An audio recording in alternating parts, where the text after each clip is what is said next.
MSW Media.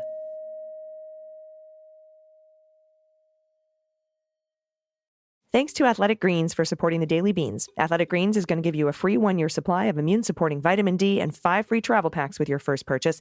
Just go to athleticgreens.com/dailybeans to take ownership over your health and pick up the ultimate daily nutritional insurance. And thanks to Medcline for supporting the Daily Beans. If you suffer from shoulder pain or nighttime acid reflux or both, then Medcline is the right choice for you. Get 20% off and a better night's sleep today at medcline.com/dailybeans. We're swearing. Daily Beans, Daily Beans. Daily Beans, Daily Beans. Hello and welcome to the Daily Beans for Monday, September 19th, 2022. Today, multiple breaking stories in a single New York Times piece about former Trump lawyer Eric Hearschmann. Mark Meadows said that the boxes Donald had at Mar-a-Lago were merely news clippings.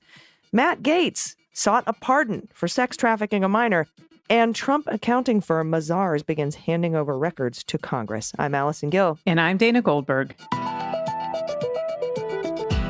Hey, Dana, before we get into the news, I can't not talk about this bullshit kidnapping. I'm so fucking mad. Listen, I know AG and I are usually lighthearted. I'm so fucking mad about this story. About, Martha's Vineyard and the Naval Yard where, Vice President Kamala Harris lives, and DeSantis and Abbott, with the approval of Marco Rubio and Ted Cruz, and I don't know if what John Cornyn thinks, sending buses and planes of asylum seekers to Martha's Vineyard and the Naval Shipyard as a stunt, as a political stunt to get political points. But it's so much worse than the details have been dripping out over the weekend. We found out that they lied to the people to coerce them to get on a plane, saying that we're taking you to Boston. There's jobs and shelter for you. Yay. And they gave them a map of the United States with a big dot showing you where Martha's Vineyard was. And then it even got worse, Dana. They told them, once you get there, we're going to put down your address here. You need to report in Monday morning with the court so that you won't be deported. But they put addresses down for homeless shelters in Tacoma, Washington, places that these folks can't possibly get to by this morning, because this was a couple of days ago, over the weekend, basically.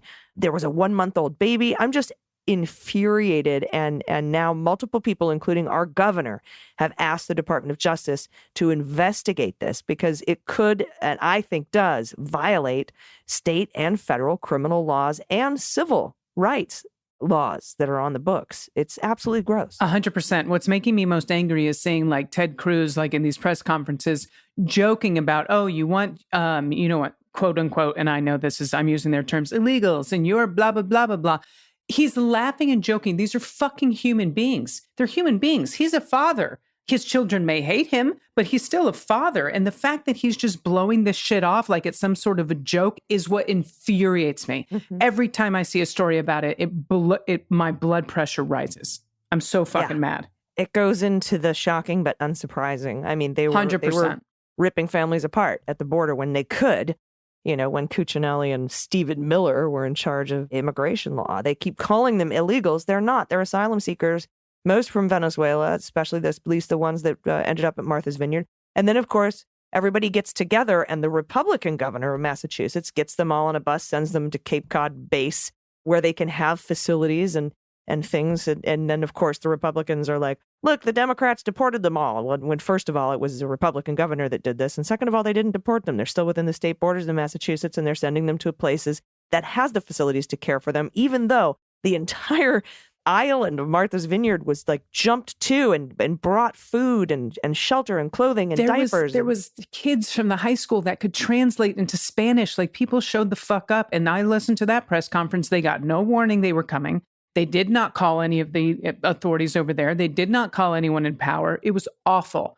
They had camera crews ready to go to videotape all this. It was an absolute disgusting stunt.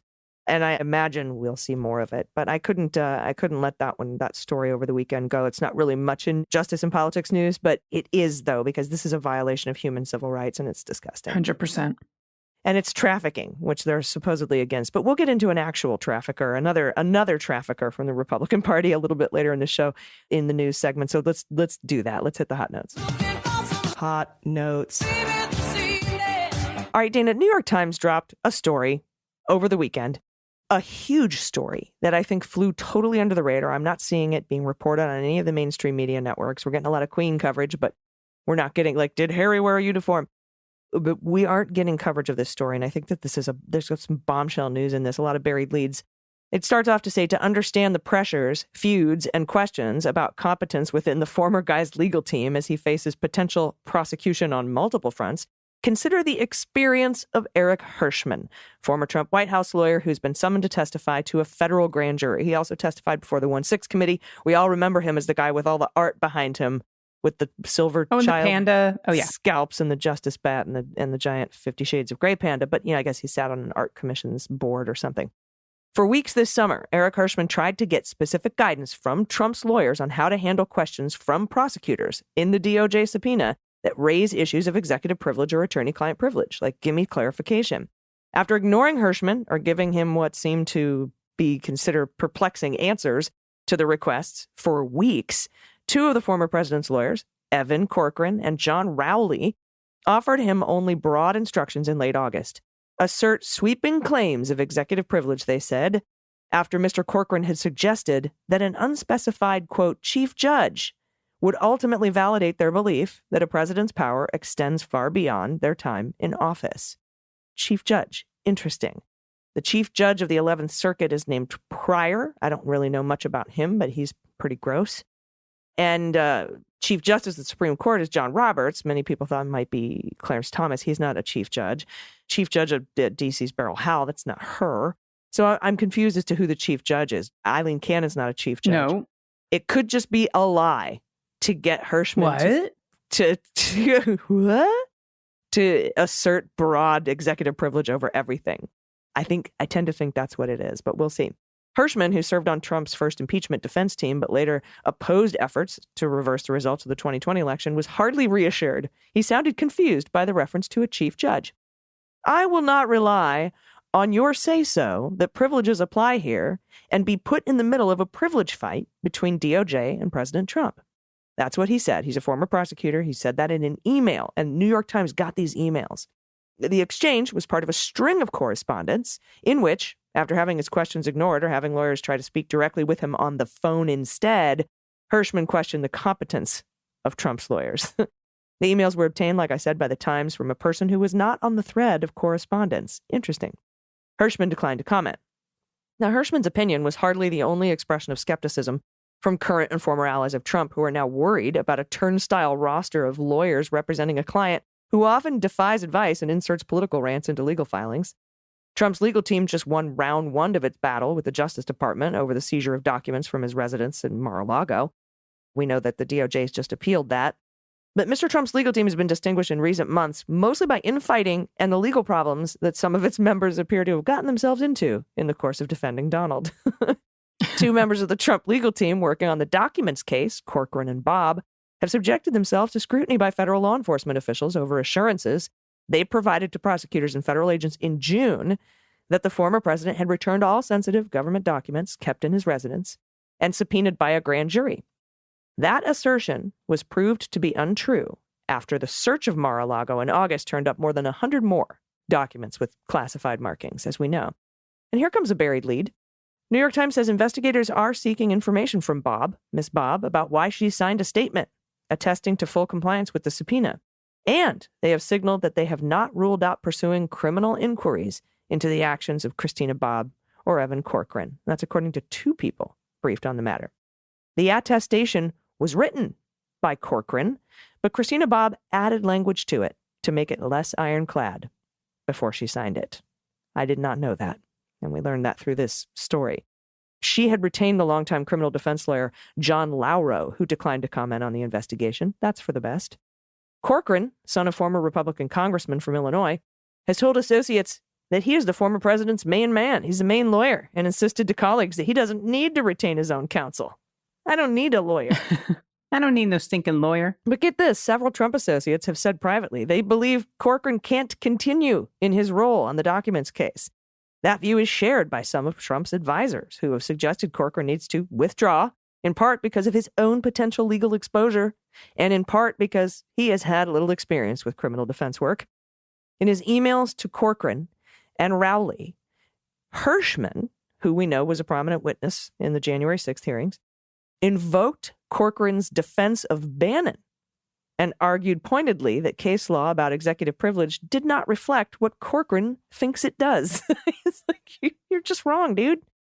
Hearschmann made it clear in the emails that absent a court order precluding him from answering questions on the basis of privilege, which he has repeatedly asked for, he would be forced to testify against them.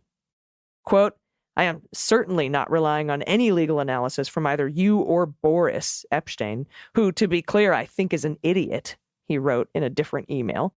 When I question Boris's legal experience to work on challenging a presidential election since he appeared to have none, challenges that result in multiple court failures, he boasted that he was just having fun while also taking selfies and posing pictures online of his escapades.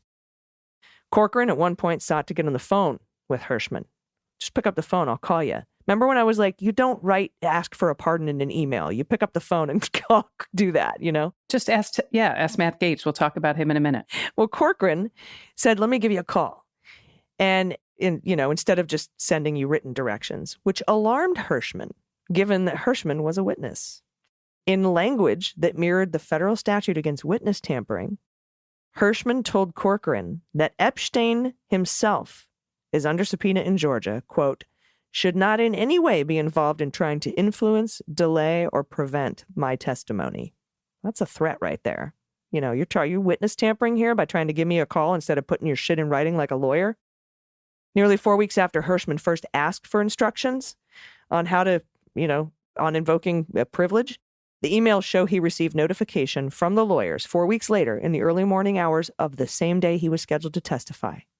And they had finally done what he asked, and his testimony was postponed.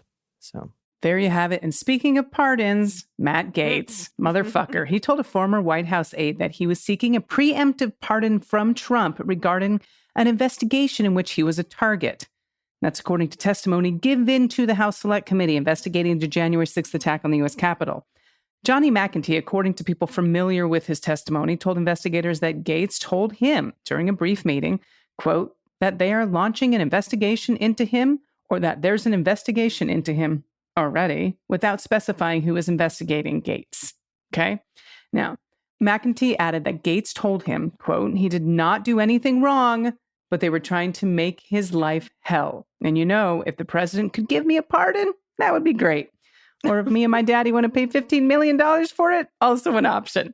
Gaetz told McEntee that he had asked the White House Chief of Staff, Mark Meadows, for that pardon.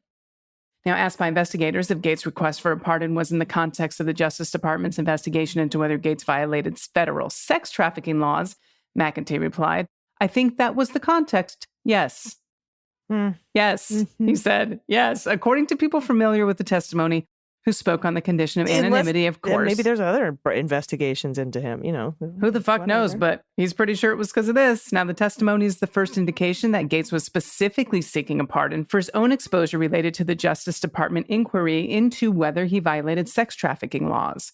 His public posture in the final months of the Trump administration was much less specific. Didn't say why. He repeatedly calling for broad preemptive pardons to fend off possible Democratic investigations. And to me, sex trafficking. Okay, McEntee testified that Gaetz met him briefly one evening and discussed the issue of a pardon, but McEntee could not recall whether their conversation happened before or after January 6th, the day of the insurrection. That's according to people, again, familiar with his testimony. Now, McEntee did not respond to repeated requests for comment. Neither Meadows nor his lawyer immediately responded to requests for comment, and a spokesperson for Maddie declined to address the testimony or whether he discussed a pardon with McEntee or Meadows, and instead responded that Gaetz never directly asked Trump for a pardon. Yeah, no, that's no their one defense. said that. You didn't ask Trump. No one said that, for fuck's sake. I want to get on that pardon list. Do you think that could happen? Wow. Now, McEntee, just so you know, he was the head of the OPP. Yeah, you know me. Yeah, you know Office of me. Presidential Personnel.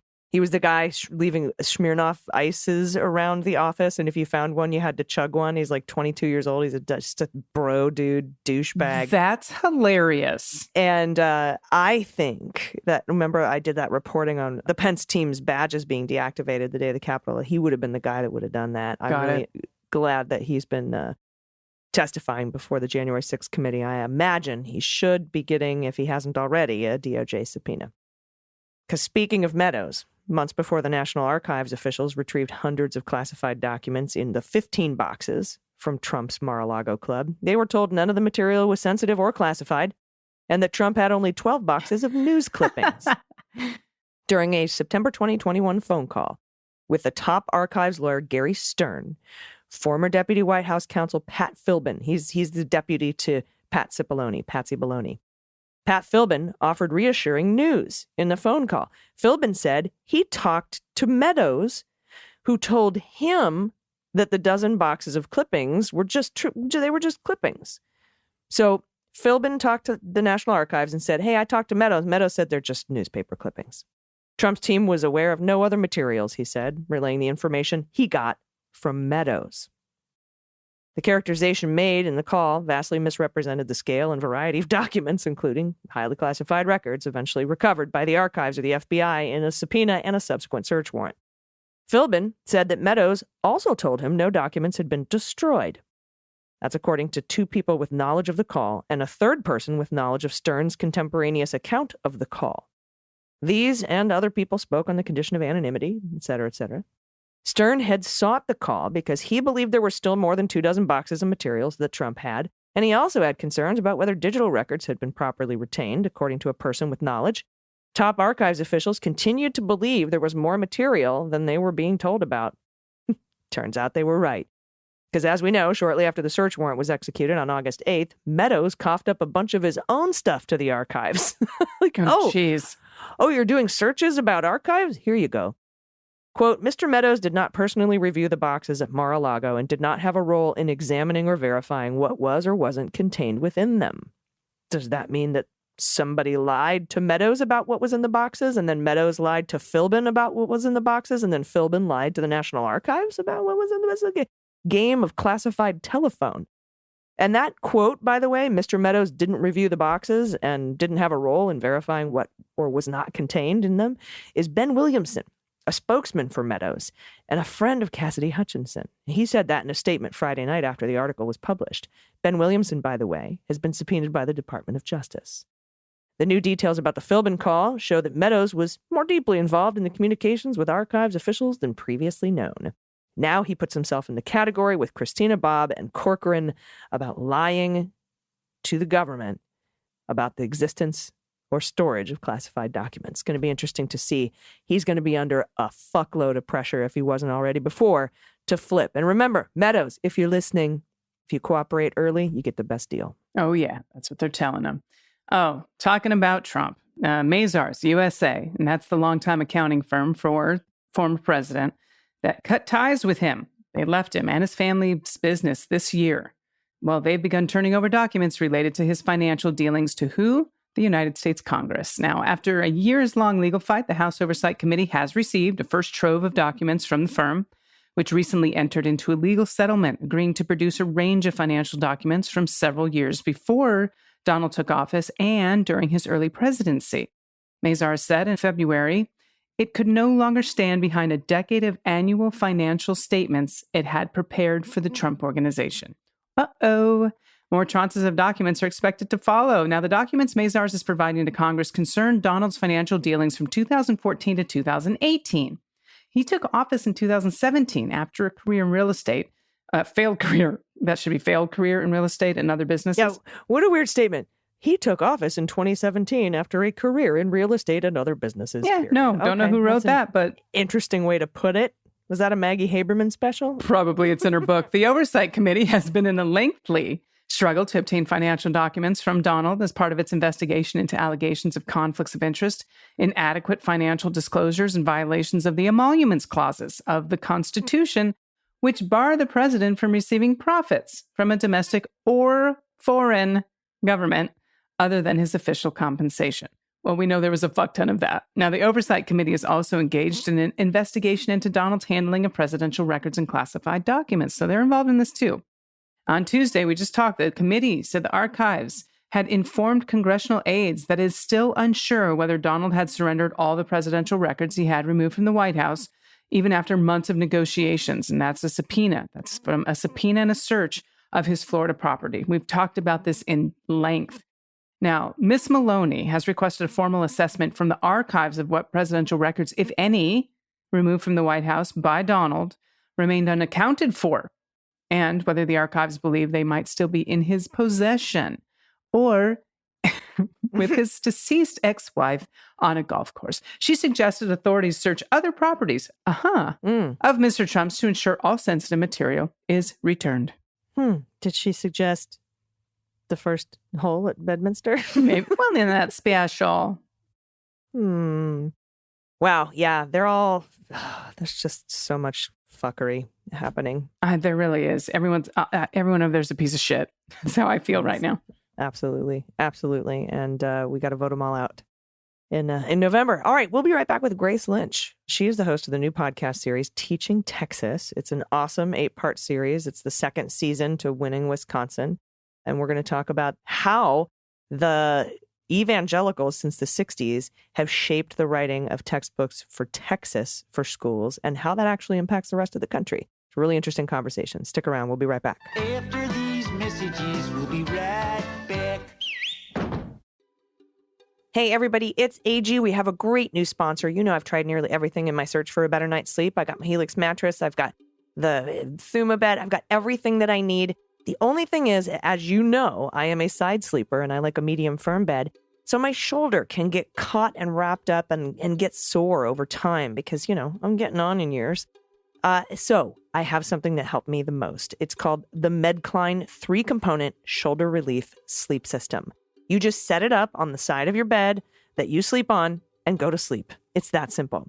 Whether you suffer from shoulder pain or even nighttime acid reflux or GERD or both, the Medcline patented pillow system is designed to cushion your body in a sleeping position that's supremely comfortable, tilts you up a little bit, gives your shoulder room to live and be straight so you can have good posture.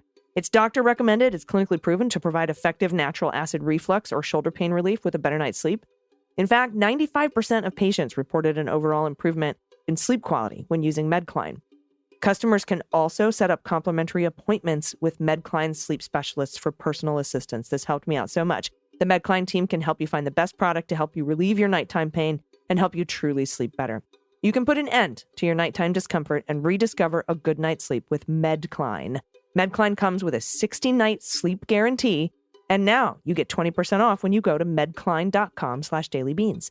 That's 20% off and a better night's sleep today at Medcline, medcline.com/dailybeans. Get 20% off today, medcline.com/dailybeans. Hey, everybody, welcome back to The Beans. I am honored today to be joined by journalist and host of the new 8-part series on the Wonder Media Network called Teaching Texas. This is the second season after the award-nominated first season of a series they did called Winning Wisconsin. And the Teaching Texas podcast is all about how Texas is in charge of what it puts in its textbooks, which impacts not just education in Texas, but in the country too. Please welcome Grace Lynch. Grace, hi, how are you? Hi, it's wonderful to be here. Thank you so much for having me. Yeah, I'm so excited that they're doing a second season and that you're going to be talking about the Texas textbook, the history of how that all started. Can you get a little bit into that? Give us a little bit of an overview about what this 8-part series is going to be about? Because, I mean, this is decades in the making, right? Yes. And I think that for many of us, kind of some of the hullabaloo and hubbub that we see around education right now kind of feels like it's coming out of left field, when really the textbook censorship, book banning wars have been raging in America for a very long time. And we're really all kind of spurred and ignited in Texas. And so our series goes back to 1961 and starts with Mel and Norma Gabler in Hawkins, Texas, a town of less than 500 people, who first realized that their son's textbooks didn't meet their expectations. And they then go on a crusade to try to fix that so that it's more aligned with their interpretation of Judeo-Christian values and what they think America's all about. And because of the very unique relationship Texas has with the textbook publishing industry, their vision and demands ends up rippling out all across the country. And pretty much everything we see today, I would argue you could connect back to the work that they did, and they're kind of, the real pioneers of the anti-CRT movement we see today and so much more. Yeah, and I like to think of this as how, like, the way that the Texas textbook thing sort of shapes how the rest of the country gets its information is kind of the way California shapes automobile makers in their emissions. Mm-hmm. We are such a huge powerhouse in the number of automobiles we sell that makers like, GM and Ford, and they make their automobiles, a great deal of them, to match California's emissions standards. And so now what's happening here is it feels like people, textbook writers and makers and publishers, are writing textbooks to fit what Texas wants to teach because they're such a huge bulk buyer of textbooks. Yes, that's correct. So some states order their books district by district. Everyone kind of gets to pick their own. Some states order for the whole state, and Texas is one of those, as is California, actually. But California only buys their statewide textbooks for K through 8, whereas Texas buys K through 12.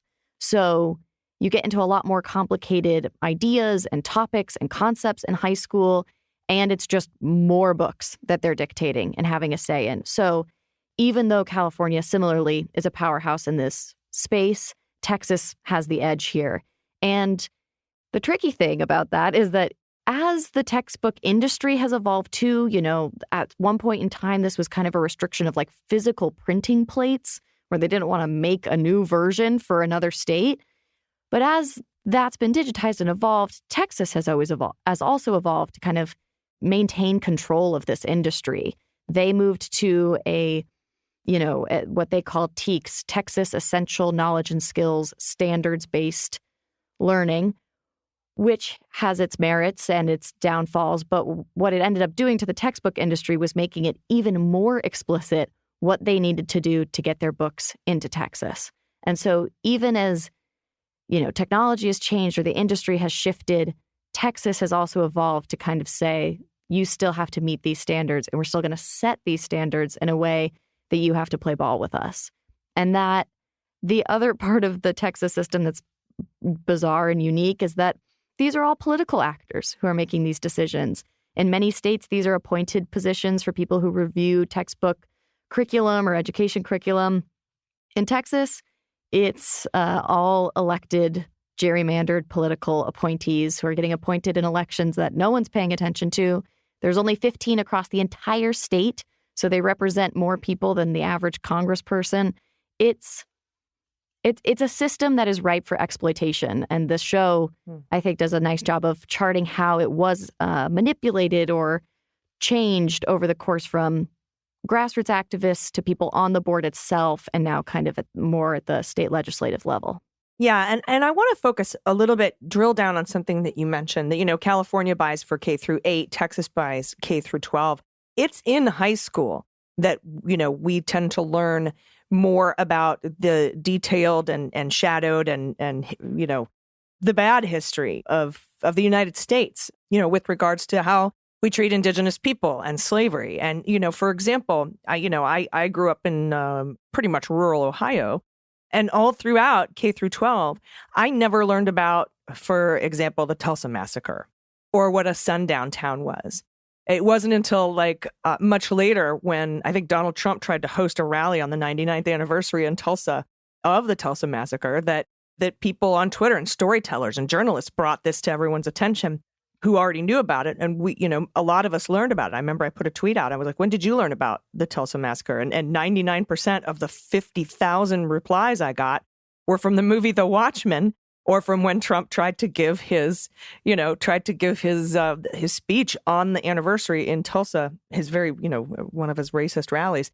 And so talk a little bit about how the stranglehold that Texas has doesn't just impact Texas. Tell us how it impacts the rest of the United States as well.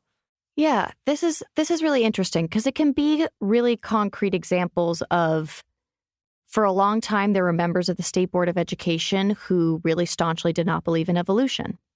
And they worked very hard to have any mention of evolution in science books include caveats for this is just a theory.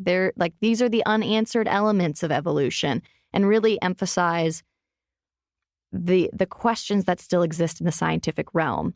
Of course, there's something interesting there, which is like a fundamental misunderstanding of what scientific theory means and the meaning of the word theory in that context. But that was something that they were successful in doing. Well, sure. I mean, gravity is just a theory as well. It's just a theory. Exactly. And that ended up in textbooks all across the country. Similarly, the State Board of Education pushed to have slavery be just one of many contributions to the Civil War. That has ended up in textbooks around the country. That's something I specifically remember learning in Western Washington as a child. Yeah, we were taught it was a states' rights issue.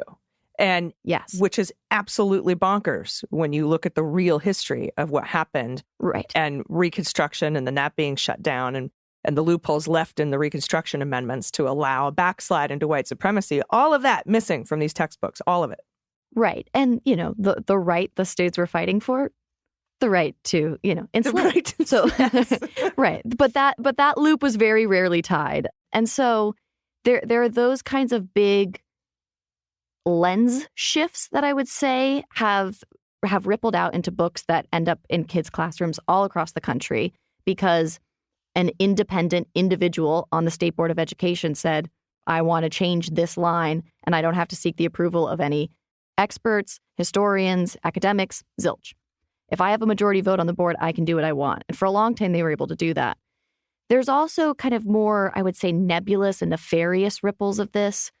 One, it dates back to I think this was in the mid 80s when the Mel and Norma Gabler, kind of the pioneers of this movement, were at their strongest. They were protesting the image of a woman with a briefcase leaving the house to go to work, and instead suggested that should be a woman baking. So it's like, that's a implicit sort of message or lesson they are trying to include. And then one of the more recent examples I heard from this man, Dan Quinn, who has been part of a watchdog organization that looks at the Texas State Board of Education, and he really has just been in the weeds monitoring their actions. He said recently that under pressure from the State Board of Education, the textbook company that codified the term a living constitution, which is definitely what I remember learning about the Constitution when I was a kid, they have now changed it to an enduring constitution, which is very different and connotes a very different type of document and a very different understanding of the Constitution. So it's even small, subtle changes like that. Yeah, in that now it's permanent. It's not a work Right. in progress. It can't be changed. It can't. Yeah, we're done. We're done with the Constitution. It is what it is. Right. It was set in stone and it implies in perpetuity as written. It's a very originalist perspective that's been now subtly infused into how kids are going to learn about the Constitution. Mm-hmm. Yeah, especially in the wake of the Hobbs decision, and in Exactly. the upcoming Moore v. Harper decision of throwing the power to state legislatures to just overthrow the will of the people and choose whatever electors they want, which is what Trump illegally tried to do in 2020. They want to make that legal. Mm-hmm. Before I let you go, let's talk a little bit about how education is going to shape the midterms, the upcoming midterms. Mm-hmm. I think we've already seen that education has come rearing to the forefront of this midterm elections. And we saw in the off-year gubernatorial race in Virginia that Governor Youngkin's election was largely based around the idea of education and parents' rights. We're seeing DeSantis hang his hat on these kinds of issues and his Don't Say Gay bill. And we're seeing Governor Abbott in Texas talk on and on and on about his parental bill of rights. So I think that this is very much a Republican play to regain and reanimate some of these suburban women in particular that they lost in 2020, and perhaps to kind of move back into that territory. And I will say that throughout history, it's worth noting that white women have always been the people behind these textbook censorship movements and are the main causes of these fights that we see break out. And the other kind of more pressing element that's happening in Texas specifically is that it is this year that the Texas State Board of Education is reassessing social studies standards, which is going to be in place for the next 10 years and influence the next wave of social studies books, which will be in place for another 10 years. So this is a pressing time in which this current state board and then the state board that is going to come in after them, which is likely to be just as right-wing, if not more radical, is going to be deciding what our kids learn about American history, not just in Texas, but outside of it. Wow. Well, I really look forward to listening to this series. Can you tell everyone where they can find and follow you, and where they can hear this new series? It's called Teaching Texas, right? Absolutely, yes. The show is called Teaching Texas, and you can listen to it anywhere you get your podcast. Wherever you're listening right now, you can just search Teaching Texas, and it should be there. Our trailer is live, and I think it gives a really fun, quick portrayal of all you can hope to enjoy in the show. And our first episode is going to drop on September 27th. And you can find me on Twitter at GraceLynch08. Awesome. Thank you so much for your time today, and congratulations on this great series. We look forward to hearing it. Grace Lynch, everybody stick around. We'll be right back with the good news. Hey, everybody. As you know, for a while now, I've been taking AG1 by Athletic Greens every morning because I wanted a supplement that tastes great while giving me more energy, helping me with all the things, and replacing the 29 million bottles of supplements and adaptogens and superfoods that I had going on. It was expensive. It was getting unwieldy. With one delicious scoop of AG1 by Athletic Greens, you get 75 high-quality vitamins, minerals, whole food source superfoods, probiotics, and adaptogens to help you start your day. This special blend of ingredients supports your gut health, your nervous system, your immune system, energy, recovery, focus, aging, everything. I take Athletic Greens wherever I go, and that's why I love their travel packs, which is great because right now, Athletic Greens is offering you a free 1-year supply of immune-supporting vitamin D and 5 free travel packs with your first purchase when you go to athleticgreens.com/dailybeans.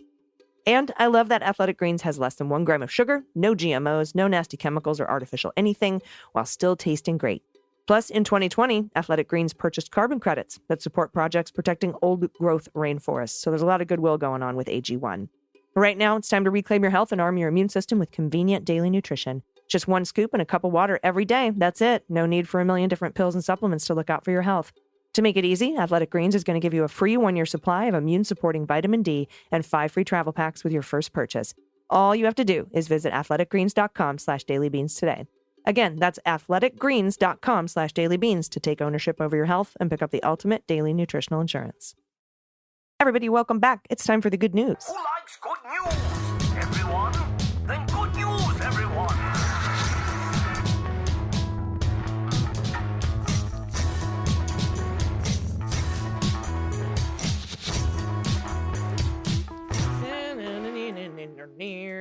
Good news, good news. And if you have any good news, confessions, corrections, you want to play What the Mutt, where we try to guess what breed your rescue pup is. If you want to send in some crazy shit that kids say, or that you say, or your parents say, whatever anyone says that's pretty funny, you can send that to us too. And we take pictures from all holidays, all year round, and pod pet tax. Also, you can include a photo of your pet or an adoptable pet in your area if you want to give a shout out to your local shelter. You can do all that by going to dailybeanspod.com and clicking on Contact. First up, from P, pronouns he and him. Hi, Beans Queens. Recently, AG mentioned Dungeons & Dragons, and then a listener wrote in to share a story. It excited me so much, as someone who used to play but can't ever find a group now. The bane of everyone, it seems, is asking for 5 people with schedules that don't conflict is way harder than rolling a nat 20. Nice. Natural 20, by the way, is rolling a 20 on a 20-sided dice. I had to share my favorite memory real quick of playing. In my doctoral program, I was the only person in my group who wasn't a Mormon, not yet declared a victory for Satan as a word by the prophet. In fact, I was once even told, if anyone asks, we're trying to convert you. One night we were in the middle of a campaign where a village was under siege. Thanks to some decent rolls, we had a few NPCs willing to help. That's non-player characters, I think, including a child who would load crossbow bolts for our rogue, reducing the reload time to effectively nothing. Oh, that's nice. As the siege ground on, the dungeon master rolled well against the kid, resulting in said child being on fire. Our rogue, the kind, sweet stereotype of a Molly Mormon housewife's response, I'd like to roll kick the flaming child down the ladder at an enemy. Oh, dear.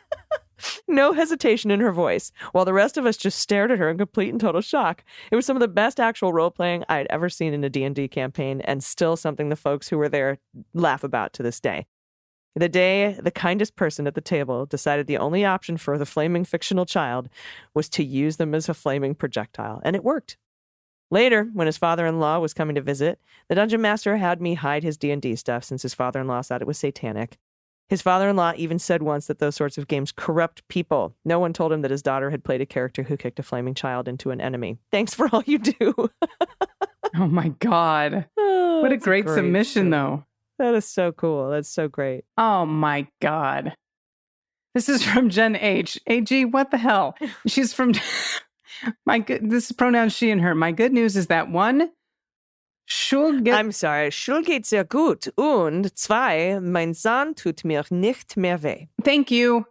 You're welcome. All of that made me very uncomfortable as a Jew. I don't know what it said. It sounded like German. I don't know if it is.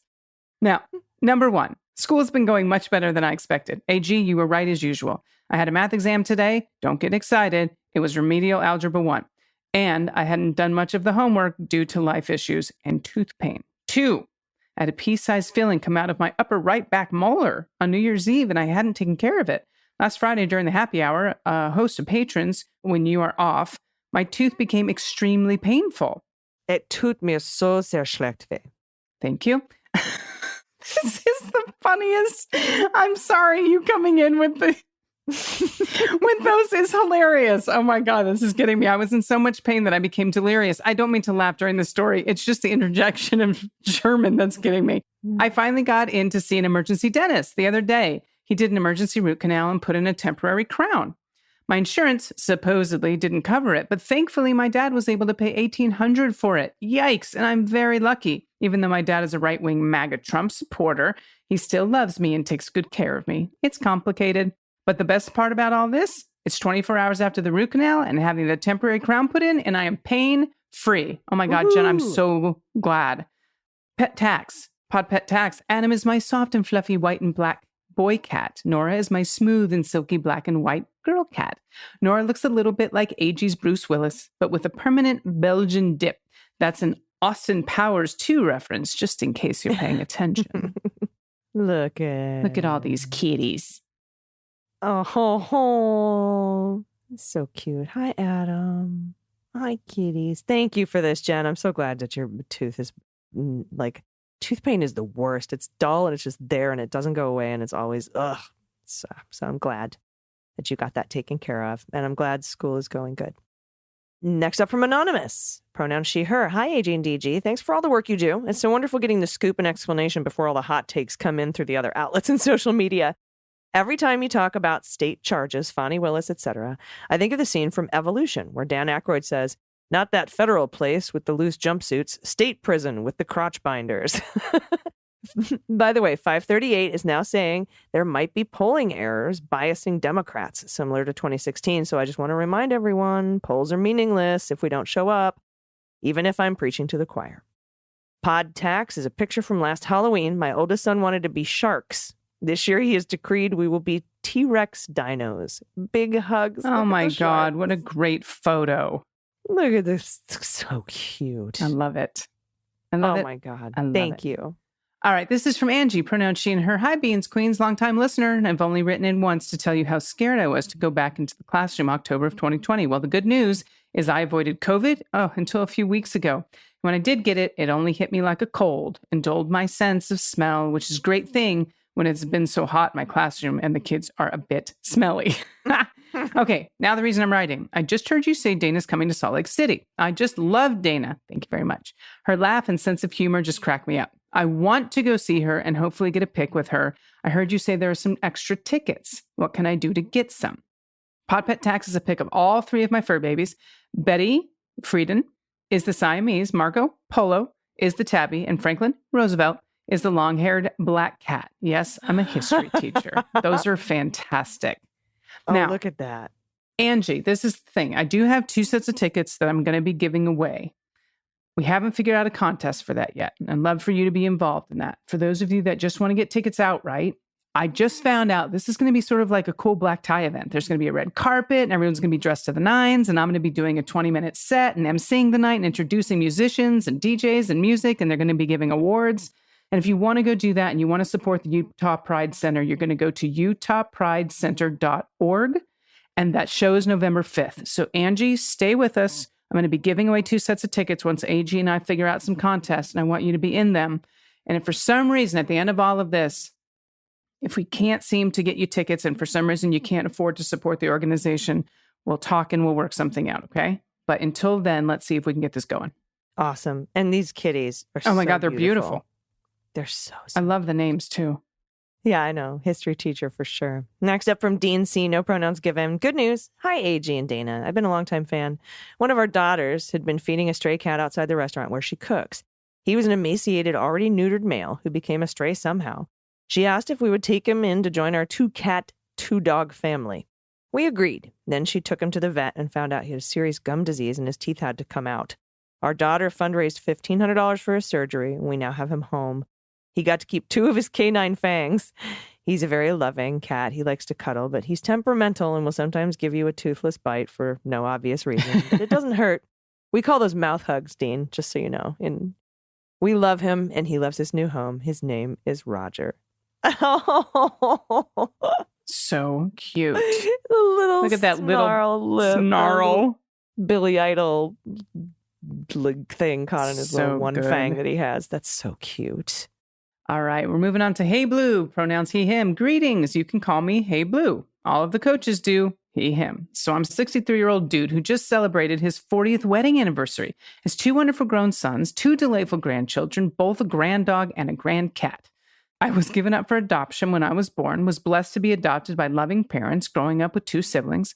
Our parents were very upfront about us being adopted, so I've known since I was maybe 5 or 6 and never considered it weird or bad. It was just another way people had kids. I've never known anything about my birth parents. I bet you can guess where the story is going.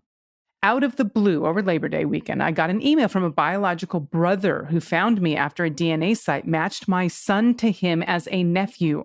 Apparently, about a year ago, Mom spilled the beans to him and her 2 daughters about having a baby at age 16 with our dad while they were still in high school. She gave them the date, the city, and even believed correctly she knew the first name I was given. My brother had to do DNA tests at more than one site before he found the match to my son. It's just amazing at this point in my life to discover a whole second family that I'm a part of. I've been in contact a few times over the last week and a half with my brother and one of my sisters. The other one unfortunately passed away, as did our father. I'm so sorry. And they shared the news with our mom a few days ago. And Monday, I, virtually via Zoom, met for the first time the woman who gave birth to me 63 years ago. A remarkable turn of events. Kleenex all around. Whew, that got me. Mm-hmm. Here's my pet tax. Kona loves to sit on my lap while I listen to music. She'll often be waiting for me in my chair and her try to lead me into the den so that she can get her lap time. She's 18 years old. We adopted her as a rescue about 12 years ago. There's adoption all around in this story, and I fucking love it. And Hey Blue, this is incredible. At 63, to be able to meet your birth mother. I mean, and the fact that she's still alive. I'm so sorry that you never got to meet your birth father, but this second family, what a beautiful story. I know these DNA tests are crazy and they don't want to give information to the government and blah, blah, blah, but sometimes this happens and it's just a beautiful byproduct of it. This cat is... Sorry, I'm a little choked up about the whole birth mother thing, but this cat is also beautiful and Yes. doesn't look a day over like 9. No. Looking good, say. kitty. Looking good. Very, very pretty tabby. Gray and white tabby. Wow. Thank you. Yeah. Thank you for that story. That's amazing. And thank you for sharing it with us. I really appreciate that. And thanks to everyone for sharing your good news. If you have any good news, you can send it to us at dailybeanspod.com and click on contact. And I'll read the German parts. Thank you very much. If we need to make that happen. You're welcome. And do you have any final thoughts before we get out of here, Dana? No final thoughts. Mention the show in Utah and we're good to go there. So take it away. All right. We'll be right back tomorrow. Until then, everybody, please take care of yourselves. Take care of each other. Take care of the planet. Take care of your mental health. Vote blue over Q. And take someone with you. I've been AG. And I've been DG. And them's the beans. The Daily Beans is written and executive produced by Allison Gill, with additional research and reporting by Dana Goldberg and Aimee Carrero. Sound design and editing is by Desiree McFarlane, with art and web design by Joelle Reeder with Moxie Design Studios. Music for The Daily Beans is written and performed by They Might Be Giants, and the show is a proud member of the MSW Media Network, a collection of creator-owned podcasts dedicated to news, politics, and justice. For more information, please visit mswmedia.com. MSW Media.